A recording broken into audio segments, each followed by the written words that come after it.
Who is that? Helen, I came for you.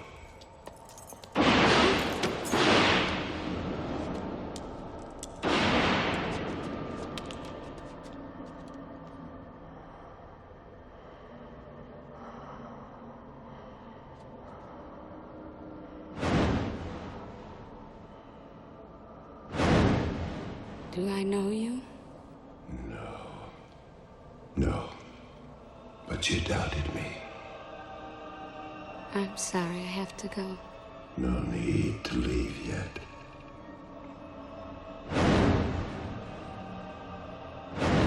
But I'm late. You are not content with the stories, so I was obliged to come.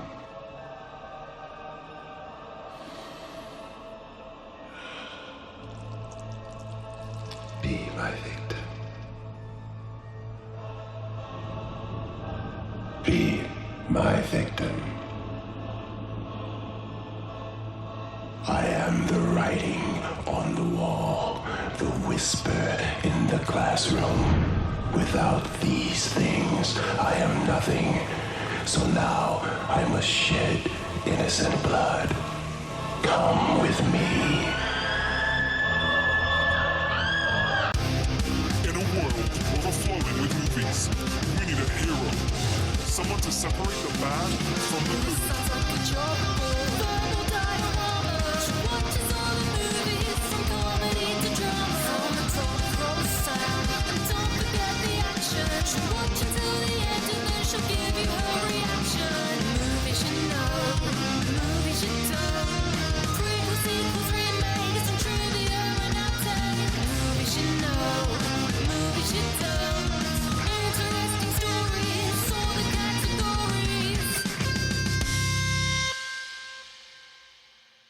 Hi everyone, I'm Emma and welcome to Verbal Diorama episode 315, Candyman.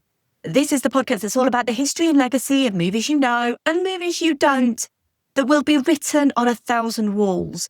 Our episodes told and retold by our faithful believers. We shall die together in front of their very eyes and give them something to be haunted by.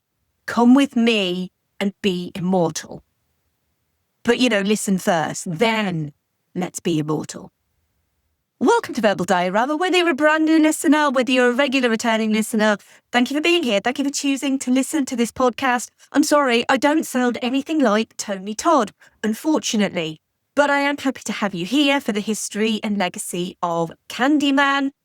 And as always, if you are a regular returning listener, thank you so much to you for continuing to listen and support this podcast. It means so much to me to have you return back to this podcast. And with it being October, it was the traditional spooky season.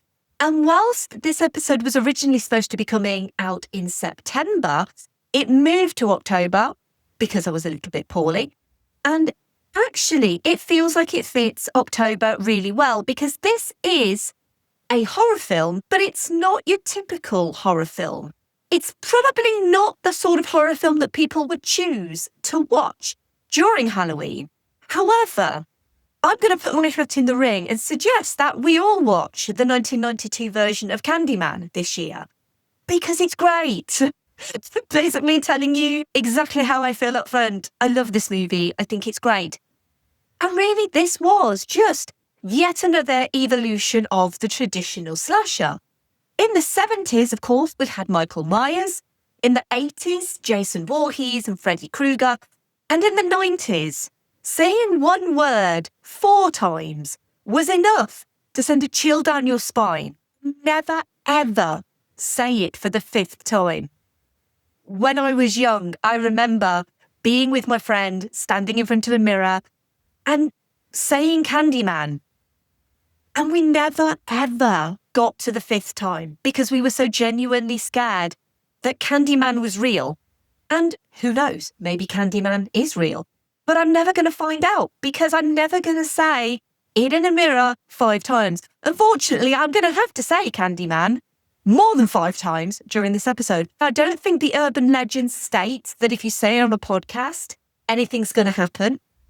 but I guess we'll see at the end of this episode. Candyman is a movie that, if you're not certain what white privilege looks like, Helen Lyle is here to show us. Here's the trailer for Candyman. Have you ever heard of Candyman? If you look in the mirror, you say his name 5 times. In cities everywhere, Candyman? they whisper his name. Right. Candyman. It's just a story, Candyman? Candyman. just a ghost story. Candyman. An entire community starts attributing the daily horrors of their lives to a mythical figure. The legend first appeared in 1890. He was attacked, mutilated, and burned to death. Poor Candyman. Helen, a woman died in there. Leave it. Everyone knows he isn't real. That's modern oral folklore. Everyone. Except Helen Lyle. Bernadette. It ain't safe around here. I don't scare too easy. Wanna know about Ruthie Jean? They ain't never gonna catch him. Who? Candyman. Who is that? I came for you. Do I know you? Now she is about to discover Helen? Get out! Get out! what's behind the mystery. I'm sick. What's behind the legend. Listen, he's under the bed! And most terrifying of all, come with me. What's behind the mirror. He's here.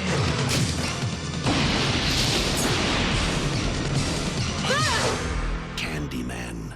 You don't have to believe. Just beware. Helen Lyle, a graduate student at the University of Illinois at Chicago, is researching urban legends for her thesis. She becomes fascinated by the legend of Candyman, a supernatural killer with a hook for a hand, who appears when his name is said 5 times in a mirror. Helen's investigation leads her to Chicago's Cabrini Green housing project, where residents believe Candyman is responsible for a recent murder. Despite warnings from locals, Helen continues her research, even going so far as to say Candyman's name 5 times in a mirror herself. Candyman begins appearing to Helen, claiming she has disrupted his legend by proving he doesn't exist and demanding that she become his victim to restore fear in his name. As bodies pile up around her, Helen is framed for the murders. Let's read the cast of this movie. We have Virginia Madsen as Helen Lyle, Tony Todd as Candyman, Xander Berkeley as Trevor Lyle, Vanessa Williams as Anne-Marie McCoy, Casey Lemons as Bernadette Walsh, Dewan Guy as Jake, and Gilbert Lewis as Detective Frank Valento. Candyman was written and directed by Bernard Rose and based on The Forbidden by Clive Barker. Now I want to start this episode with a disclaimer. This is a movie very much rooted in the experience of Black people, specifically Black Americans. I am not Black, and unlike Helen, I understand the level of white privilege I have, and so it's really important to me that this episode and its subject matter is treated with respect. So, as a very white, very British person, I'm going to try my very best. Clive Barker has been mentioned on this podcast before on Hellraiser, which is episode 228. He wrote the anthology series Books of Blood between 1984 and 1985, and Volume 5, published as In the Flesh, started with The Forbidden. The Hellbound Heart, the novella on which Hellraiser is based, came out a year later in 1986. The Forbidden was set in a decaying British council estate in Liverpool. The story follows Helen Buchanan, a university researcher studying graffiti and urban decay, who becomes fascinated by the legends surrounding a particular housing development. Like in the film, she discovers stories about a supernatural figure who can be summoned by saying his name multiple times in a mirror. Now, there are plenty of real-world urban legends about beings that appear when you repeat their name. Bloody Mary is probably the most famous, but this cinematic Candyman's origins are rooted in racial injustice, where the legend of Candyman serves as a reminder of the pain and suffering endured by generations of Black Americans, and the council estate in Liverpool is moved to the Chicago suburbs of Cabrini Green. But while a supernatural antagonist with a hook for a hand and a chest cavity full of bees might be stretching the realms of possibility, there is much to Candyman that is based on true stories, starting with the murder of 52-year-old Ruthie Mae McCoy. Ruthie Mae didn't live in Cabrini Green. She lived at Grace Abbott, part of the Abler Homes development on the west side of Chicago. It was more densely populated than Cabrini Green, but lesser in land area. At 8:45 p.m. on the 22nd of April 1987, Ruthie Mae called 911, reporting someone breaking into her apartment via the bathroom cabinet. The 911 operator contacted the police, summarising the situation as a disturbance with a neighbour. But as Ruthie Mae had a history of mental illness, they ignored her pleas. The police didn't arrive until 2 more 911 calls came through between 8:50 and 9:04 p.m. about screaming and gunshots coming from her apartment. They tried to get into the property using the attendant's key, but it didn't work, so the police officers left. The next evening, neighbours called 911 asking for a welfare check on Ruthie Mae, but once again, officers couldn't get into the property and were advised not to break down the door. The following evening, so 2 nights after Ruthie Mae's first call, a Chicago Housing Authority official arrived with a carpenter who drilled the knock-off. Ruthie Mae McCoy was found dead, lying face down on her bedroom floor, shot 4 times. Ruthie Mae McCoy wasn't hallucinating and she wasn't crazy. There were people coming through her bathroom wall. The narrow passages between apartments allowed maintenance workers easy access, but they also became a popular way for burglars to break in by pushing the bathroom cabinet out of the wall. And just like Anne-Marie mentions in the movie, not many people actually cared about Ruthie Mae. Only 2 newspapers ran the story, one hypothesising that she must have known her attackers as her door wasn't broken in, and the other focusing on the bathroom cabinet. It wasn't until journalist Steve Bogira wrote a piece for The Reader, a free Chicago weekly, called "They Came In Through the Bathroom Mirror, a Murder in the Project," that Ruthie Mae's story became more mainstream. It was Bogira that uncovered the unfortified piece of wall between the apartment bathrooms was common knowledge among residents.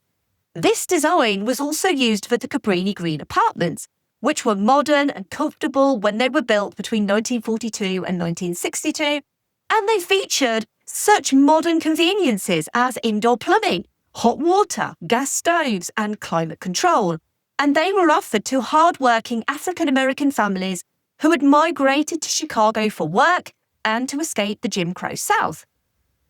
With the African-American population of Chicago growing 500,000 during that 20-year period in the second wave of the Great Migration. Cabrini Green wasn't the worst public authority housing estate in Chicago, but its close location to the Gold Coast, an exclusive and wealthy neighbourhood, the 7th wealthiest urban neighbourhood in the United States, actually, meant that it was more publicised. Murders peaked at Cabrini Green in 1992, the year Candyman was released. But the problem was the vast majority of the Chicago Housing Authority, in fact, probably all of it, let's be honest, was white. And racism fueled the neglect of Cabrini Green. And while neighbouring areas became prosperous and, just like in Candyman, eventually gentrified, the Cabrini Green apartments started to get run down, covered in graffiti, with things like lights and lifts rarely in working order, and basic utilities often completely breaking down. The area became rife with crime, poverty, gangs, and drugs. Another of Candyman's crucial plot points, which is also true, is the history of violence against black men who form relationships with white women. His name isn't mentioned until the next movie, the sequel, but Daniel Robitaille, the man who became Candyman, was a talented painter who was commissioned to paint the daughter of a wealthy white man. They began a love affair, but upon discovering his daughter was pregnant by a black man, her father hires a gang to beat him, saw off his hand, replace it with a hawk, cover him in honey, and let him die a painful death from repeated bee stings. And the risk to interracial couples, especially to black men, was all too real in the United States. By the late 19th century, white mobs took their anger out on their black neighbours, with lynchings growing common as the years passed. Even the world-famous boxer Jack Johnson, upon marrying a white woman, was hounded by a white mob in Chicago in 1911. It wasn't until the 1967 Supreme Court case, Loving v. Virginia, that interracial couples gained legal recognition for their partnerships, by which time thousands of attacks and murders had been committed against African Americans all over the country.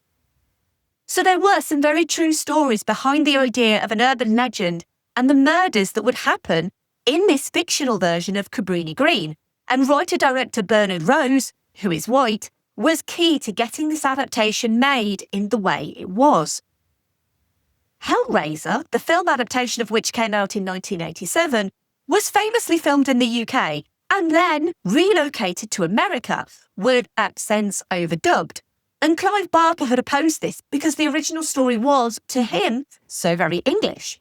But he knew Bernard Rose, who had directed 1988's Paper House, after meeting him at Pinewood Studios while he was working on Nightbreed, and Barker gave Rose his blessing to make a movie based on the forbidden, and also moved the story from a Liverpool council estate to Chicago. Propaganda Films, who were making Twin Peaks, bought the idea on the spot, and Rose picked Chicago to set it in quite randomly, simply because it was a place he'd heard of. But he visited and he saw firsthand the social deprivation of some of the areas of the city. He asked the Illinois Film Commission where the worst public housing estate in the city was, and they said, without pausing, Cabrini Green. The Film Commission would even refuse to visit the area without an armed police escort. Their fear made Rose even more convinced that Chicago, specifically Cabrini Green, was the right location for his movie. And it would also be filmed partially on location too, but more on that later. Barker originally described Candyman in The Forbidden as, quote, "He was bright to the point of gaudiness. His flesh was a waxy yellow. His thin lips are pale blue. His wild eyes are glittering as if their irises are set within rubies. His jacket was patchwork and his trousers are the same," unquote. It was Rose who pushed for an African-American Candyman, a change from the yellow-skinned character from Barker's story, believing that the story was more about belief and myth than race. The civil rights organisation NAACP was consulted as to the race of the character, and they expressed concerns over a movie with a black man that was to be feared. But Rose argued that many people identify with horror villains, and Candyman was never about killing for sport or fun, that he was a tragic hero with a tragic backstory, and that he had more in common with Dracula or Phantom of the Opera than Freddy Krueger. Candyman has been both criticised and praised for its depictions of race, but Bernard Rose would at least earnestly attempt, despite being a white director, to do as much research as possible to ensure the movie's authenticity. He would regularly consult with the black actors in the cast to try not to impose racial stereotypes and make people well-rounded. Rose would credit professor and folklore scholar Jan Harold Brunvan's book, The Vanishing Hitchhiker, as a major inspiration to his script. Brunvan's book explored the origins of several notable urban legends and has been widely credited with igniting America's obsession with the phenomenon. Urban legends hadn't really been addressed in film at that point, and having someone studying the myths, not from a sociological point of view, but from a semiotics point of view, not because it was in any way supernatural, but as a graduate student, someone like Helen Loyal would be curious enough to get involved, but also naive enough to think she was above the myth. Bernard Rose was taken to the real Cabrini Green, for the first time in the company of full police escort, but subsequent times he went alone, and ended up befriending local resident Henrietta Thompson.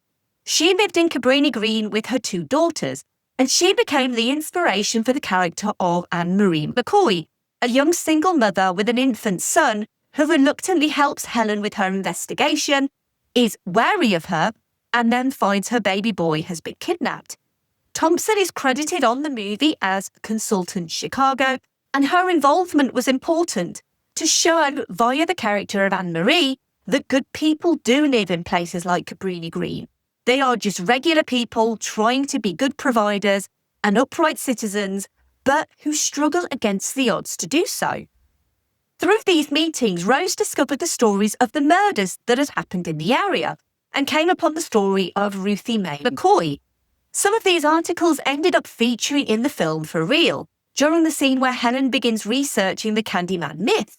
Another element that ran true to life was the fact that nearby Sandburg Village, the gentrified area Helen Lyle lives in, was architecturally identical to Cabrini Green, with the only difference being that the former was turned into condos, while the latter became public housing, separated only by a road. Rose wanted to make the film grounded in reality, and the whole racial subtext of the film came out of that. Barker's original story was about politics and class differences.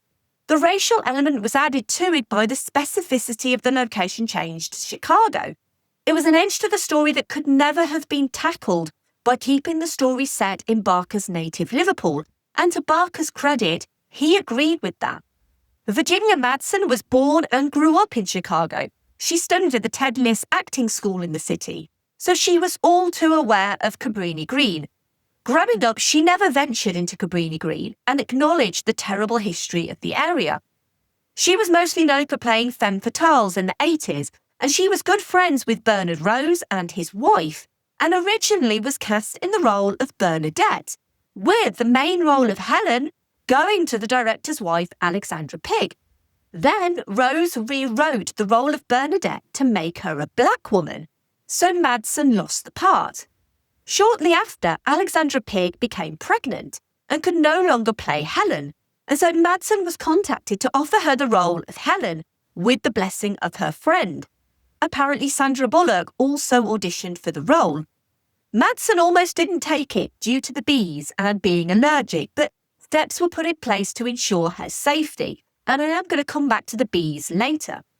Casey Lemons, who would go on to direct Eve's Bayou in 1997, was cast as Bernadette. And this movie does have its very own urban legend, in a way, and that is that Eddie Murphy was the first choice to play Candyman. But, as the legend states, the movie couldn't afford him. This was debunked in an interview with Bernard Rose, who stated that if Eddie Murphy wanted to be Candyman, he would have been Candyman, because he was Eddie Murphy at the height of his career. Rose has always suggested that Tony Todd was the first and only choice for the role.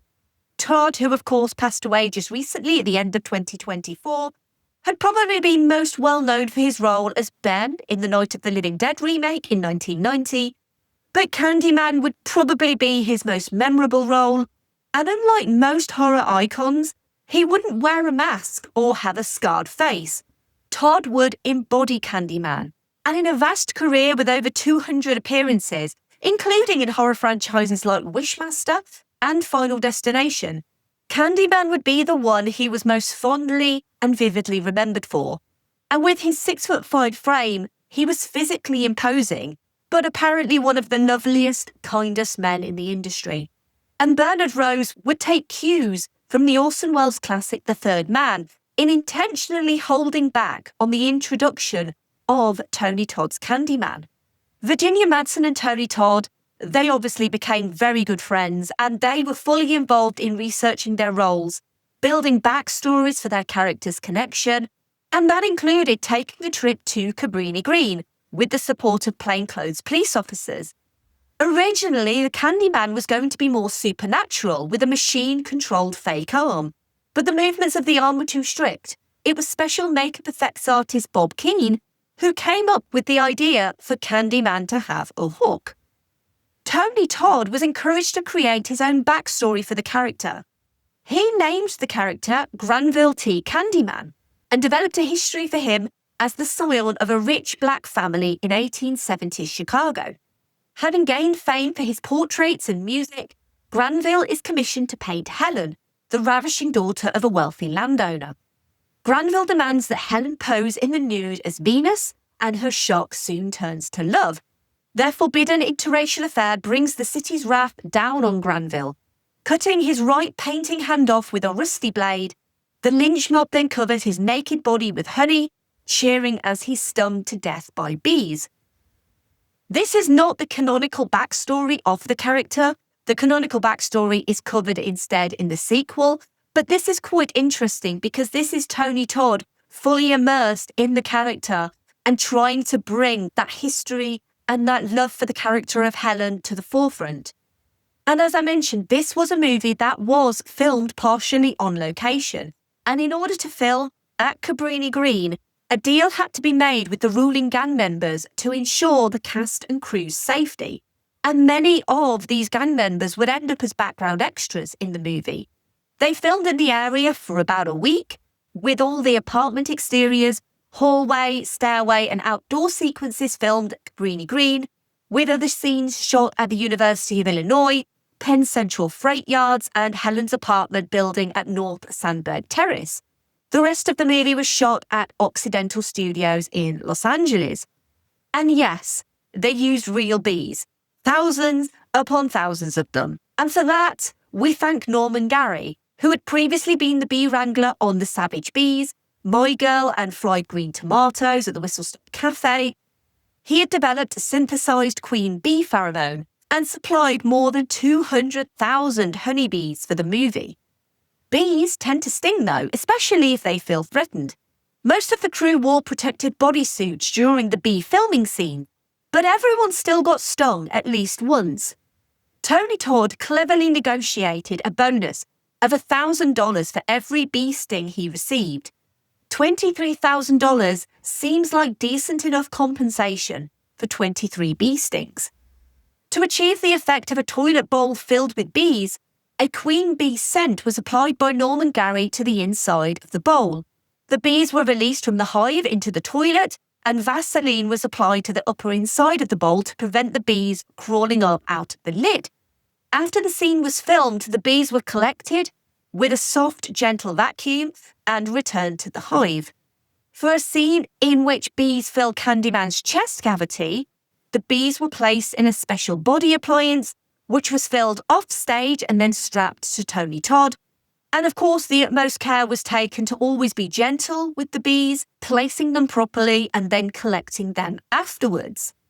But of course, everyone remembers this movie for one thing, really, and that is the climax, where Candyman has bees in his mouth. Tony Todd really had bees in his mouth and used a dental dam to avoid stings and the bees going down his throat. These bees were very special. They were freshly hatched, non-stinging and non-flying bees. They were baby bees. There were 500 of them that transferred from Tony Todd's face to Virginia Madsen's face, who, as I mentioned, was allergic to bees. She would go through a period of hypnosis before filming the key Candyman scene to appear almost trance-like, rather than the traditional screaming horror girl. It would take half an hour for all the bees to transfer into Tony Todd's mouth, which was used with the synthesized queen bee pheromone. Before filming even started, Todd went to see the bees in their hive, in their trailer, because of course the bees had their own trailer, and met them and found the experience reassuring. Tony Todd, to me, has always come across as the absolute gentleman in the true sense of the word, a gentleman. Virginia Madsen would say working with him was incredible, that he was protected, poetic, handsome and a gentle giant, and I believe all of the things that people say about him. Candyman scared the bejesus out of me when I was a kid, but I fully believe that Tony Todd was the complete opposite. But anyway, he had to transfer these bees onto Virginia Madsen, and she had to have tests to find out the extent of her allergies. And it turned out she was more allergic to wasps than bees. But paramedics were on hand just in case, and she had to lie there and let Todd transfer the bees onto her. It would take 45 minutes after the scene stopped filming for the bees to be collected and put back into their hive. The same team who worked on Backdraft designed the set used for the incredible bonfire at the end, which was filmed 2.5 miles south of Cabrini Green on a demolition site and involved 1,500 gallons of propane. The largest section was 70 feet wide and 30 feet high, and Todd and Madsen shot the interior scenes of the fire themselves, with stunt doubles doing the most dangerous stuff. It was done under a special structure that could deal with the intense heat and not cave in. But speaking of hotness, it's time for the obligatory Keanu reference of this episode. And if you don't know what that is, it's where I try and link the movie that I'm featuring with Keanu Reeves, for no reason other than he is still the best of men. Even though he very recently got married, still the best of men, and I wish him and his new wife all the best. I'm only a little bit jealous that he didn't marry me, but I'm sure that Alexandra is his absolute queen. And so despite him now being a married man, I'm still going to continue with the obligatory Keanu references. And this one's a really interesting one, because Keanu starred in a 2001 film that I have not seen called Hardball, where his character coaches a ragtag bunch of kids on an inner city little league team. And almost half of the film was shot at a Chicago housing authority. And interestingly, it was actually shot about 3 miles south of Cabrini Green. So it was shot on a public housing project, one of the Abla Housing Authority projects on the near west side of Chicago. Almost half of the film was shot on location on the housing project. I quickly want to talk about the music of Candyman, because the music is so important to the general atmosphere of this movie. And it's such an understated score, but I think it works so well because it's so understated. And Bernard Rose was a huge fan of Koyaanisqatsi, which I probably just butchered the pronunciation of. And who did the score for that movie? A guy called Philip Glass. So Bernard Rose hired Philip Glass based on his score for that movie for him to write the score for Candyman. And he wrote a suite for the movie with just an organ, a choir, and a piano. After seeing an early cut, Bernard Rose then cut the film to the suite. And the music has become such a classic that Glass still sees residuals every year from copies of the score. Candyman premiered at the 17th Toronto International Film Festival, which took place between the 10th and 19th of September 1992, during its Midnight Madness lineup. It released in the US on the 16th of October 1992, debuting at 3 at the US box office, the best of the new releases that week, behind Under Siege and The Last of the Mohicans.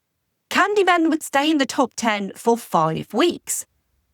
On the 13th of October 1992, just 3 days before Candyman's release, 7-year-old Dontrell Davis was walking to school with his mother in Cabrini Green and was killed by a stray bullet.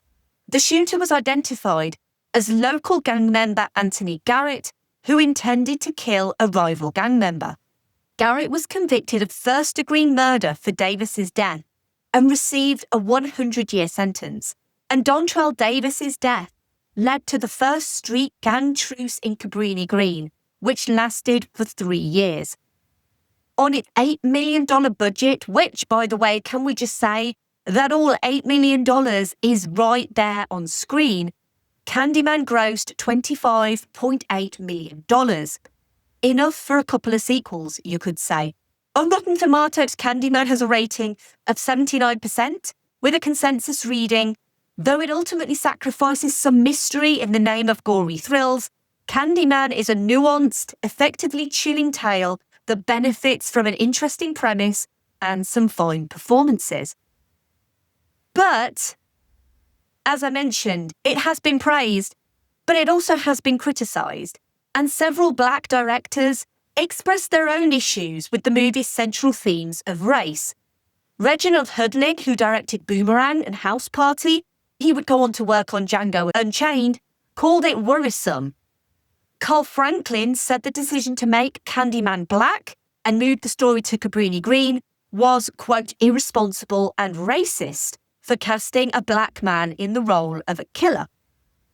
Candyman was nominated for 6 Fangoria Chainsaw Awards, winning Best Actress for Virginia Madsen. It was also nominated for 4 Saturn Awards, with Virginia Madsen winning Best Actress yet again. Bernard Rose's original idea for a sequel to Candyman was more of a prequel around the love story between Candyman and Helen, and this was turned down by the studio due to the interracial relationship at the core. 2 standalone sequels were released in 1995 and 1999, Candyman Farewell to the Flesh and Candyman Day of the Dead, and Tony Todd was the only actor to return for both films. In 2018, it was announced that Jordan Peele was in talks to produce a direct sequel. Peele produced the movie with Nia DaCosta directing, and it takes place in the now gentrified Cabrini Green, starring Yahya Abdul-Mateen II as Anthony McCoy, and Tony Todd reprising his role as the Candyman. Vanessa Williams also reprised her role as Anne-Marie McCoy. Candyman 2021 was released in 2021. I haven't seen it, but I want to. Mostly because the idea of this story and this character in the films of a black producer and director, written by Jordan Peele, Nia DaCosta, and Win Rosenfeld, seems to me to be the ideal way to tell this story in a more direct and thoughtful manner, but I've not seen it. And while I do believe that Candyman 1992 is a great movie, it does have that spectre surrounding it of having a white writer and director. And no disrespect to Bernard Rose, who took this material and rather than whitewash it, actually did attempt to make a thoughtful and interesting story about the black experience in America. We do need to hear black stories told by black writers and black directors and black actors and black creators. Bernard Rose wanted to set this story in America. He wanted to change Candyman's race. He wanted to talk about the social segregation and degradation of inner city America, even filming the titles over the very roads that separated the white wealthy neighborhoods from the poorer black neighborhoods. And we have to give credit where credit's due to Bernard Rose for trying to tell this story at the very least. Really, this film lives and dies, no pun intended, on its central relationship and the portrayals of Candyman and Helen. Tony Todd's voice is remarkable. There's so much fear, so much pain, so much respect, and let's be honest, it's dripping with sex. Candyman was intended to be a romantic villain, and in so many ways he is. Tony Todd deeply wanted to create something important, not a caricature, but a character deeply rooted in the history of slavery in America. A free man who is murdered for simply loving the wrong woman. Todd trusted Bernard Rose, and Rose trusted Tony Todd to bring the character to life. Todd would say he considered this movie a direct descendant of jazz and blues from the slavery fields of the Mississippi Delta. Anyone who saw Sinners is immediately taken back to a time when being black and free didn't mean you were safe and able to live a free life. I can't say enough great things about Tony Todd. He knew how important this character was and would be, and while not everyone agrees with the legacy of this movie, I think we can all agree that we're better off with it than without it. Virginia Madsen holds this movie together. Helen is in many ways an abhorrent character. Only a white woman would smirk at the idea of how much the black community fears the Candyman. Only a white woman would say the name 5 times and genuinely believe she was safe. No black person, including her best friend Bernadette, is willing to do the things Helen does. Helen goes to Cabrini Green, takes photos of an apartment a woman died in, damages the bathroom of an adjoining apartment to go in and take more photos, like a tourist at the Eiffel Tower. She barges her way into Anne-Marie's apartment, a young woman who lives in fear and just wants to raise her son in a safe environment. This is a movie that addresses the racial divide in so many ways, but none so much when Helen is attacked in a bathroom by a man claiming to be Candyman. She identifies him in a lineup, and he finally gets put behind bars. She says, and I'm paraphrasing, "Stuff's been happening to the community for years, and no one cared till a white woman showed up and got attacked." This movie wears its white privilege loud and proud, and all the black characters know it. Bernadette knows it, and Marie knows it, even young Jake knows it. Helen wants to be the white savior, but she actually just makes everything worse. The only time she doesn't is when she saves baby Anthony. In that moment, dying with Candyman could have been the easy way out. but she had to save the baby. And this then added to her story and her mythology and her legend, because this is all about myths and legend. They may have killed the Candyman, but Helen now has her own vengeance to reenact. This movie has its flaws. Most of Candyman's victims were black people, and Helen Lyle is an almost stereotypical wannabe white saviour who could be insufferable, but Virginia Madsen gives her a degree of warmth and sincerity. It's Helen's denial of Candyman's existence that draws him out. Urban legends are no longer legends if they're forgotten. But this is an often beautiful movie with stunning cinematography, beautiful lighting, especially around Virginia Madsen's face and eyes, and the graffiti becoming a character in its own right, especially the mural of Candyman himself. Helen emerging from his mouth like a bee in the climax. It's just so great. In 1992, it was rare for a horror movie to feature a multiracial cast, and even rarer for such a film to draw its power from the real-life historical horrors of slavery and lynching. Horror, especially slasher horror, has always been a traditionally white-dominated genre. Candyman gave us one of the few black horror icons in popular culture. Not a black horror villain, because he's way more complex than that. A black horror icon. There's also the reading of this movie that Candyman was just a figment of Helen's imagination, and that she went mad and committed all those murders, stole the baby, and then had a change of heart at the end. It was always you, Helen, could be Candyman claiming his love for her was eternal, but it could also be read as, it was always you, Helen. It was always Helen committing these murders. The mirrors throughout are just reflecting her instinct back at her, because of course mirrors are everywhere in this movie. Candyman is America's racist past coming back to haunt it, but it also comments on America's racist present and future. This movie came out mere months after the Rodney King riots, where 4 LAPD officers were acquitted of brutally beating Rodney King. A test screening of Candyman during that time was cancelled due to those riots. Candyman is a perpetrator and a victim, monstrous and sympathetic, but fundamentally, he was a product of his own treatment. A black man whose only crime was loving a white woman, and was killed by a gang of white men who scattered his ashes across the site that would become Cabrini Green, and so his legend curses the area. Great horror isn't just blood and guts. Great horror is reflecting the horrors of reality back at us. We are responsible for the monsters we create through intolerance and hatred. Sweets to the sweet. Thank you for listening. As always, I would love to hear your thoughts on Candyman, and thank you for your continued support of this podcast. If you want to get involved and you want to help this podcast grow and reach more people, that would be amazing. Easy ways to do that. You could tell your friends and family about this podcast or about this episode. You can leave a rating or review wherever you found this podcast. You can find me and follow me at Verbal Diorama across social media, where you can like posts, comment on posts, share posts, DM me, whatever you want to do. It all helps with visibility and you getting in touch with me too. Yay! If you like this episode on Candyman, be my victim. And also listen to the episode that I did on Hellraiser, which, as I mentioned, is episode 228 of this podcast. I really love Hellraiser. They would be a great double pairing, especially if you are planning to watch some horror over Halloween. Maybe a little bit of Candyman, maybe a little bit of Hellraiser. Clive Barker is always great.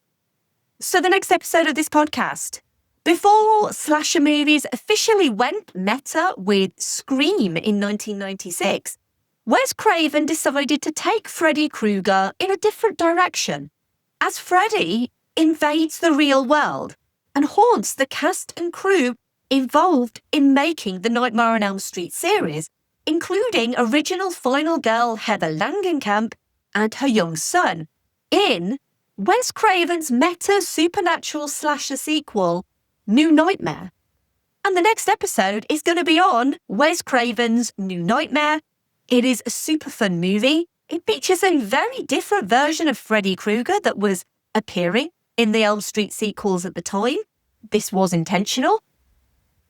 But I think it's quite underrated, actually, in the Nightmare on Elm Street canon. So please join me next episode for Wes Craven's New Nightmare. If you enjoy what I do for this podcast, or you simply want to support an indie podcaster who does everything on her own, if you have some spare pennies, you can financially contribute to the upkeep of this podcast. Now, this podcast is free, and it always will be free. However, if you have the means to help, and you get value out of what I do, there are a couple of ways that you can help. You can make a one-off donation at verbaldiorama.com/tips, or you can subscribe to the Patreon at verbaldiorama.com/Patreon. All money made from those areas goes back into this podcast and pays the bills that this podcast needs paying, such as for hosting, subscriptions, and equipment. Huge thank you to the amazing patrons of Verbal Diorama, to Simon, Laurel, Derek, Kat, Andy, Mike, Luke, Michael, Scott, Brendan, Ian, Lisa, Sam, Jack, Dave, Stuart, Nicholas, So, Kev, Heather, Danny, Stu, Brett, Philip M, Zenos, Sean, Rhino, Philip K, Adam, Elaine, Kyle, Aaron, and Connor. If you want to get in touch, you can email verbaldiorama@gmail.com, or you can go to the website verbaldiorama.com. There is a contact form on there. You can fill it out, and it will basically just send me an email to that email address. So you might as well just use the email address. You can say hi, you can give me feedback or suggestions, or you can talk to me about any episode that I've featured in the past if you wish. I would love to hear from you. And finally, Oh, Helen.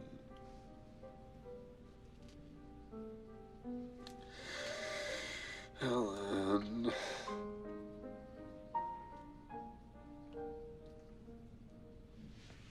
Helen.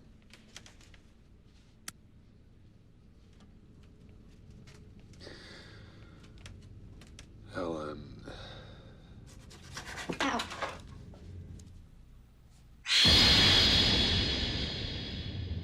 What's the matter, Trevor? Scared of something?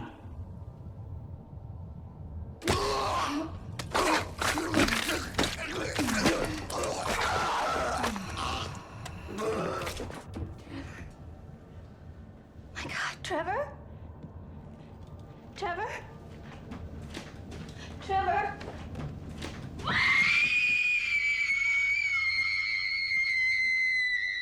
bye. Movies you know.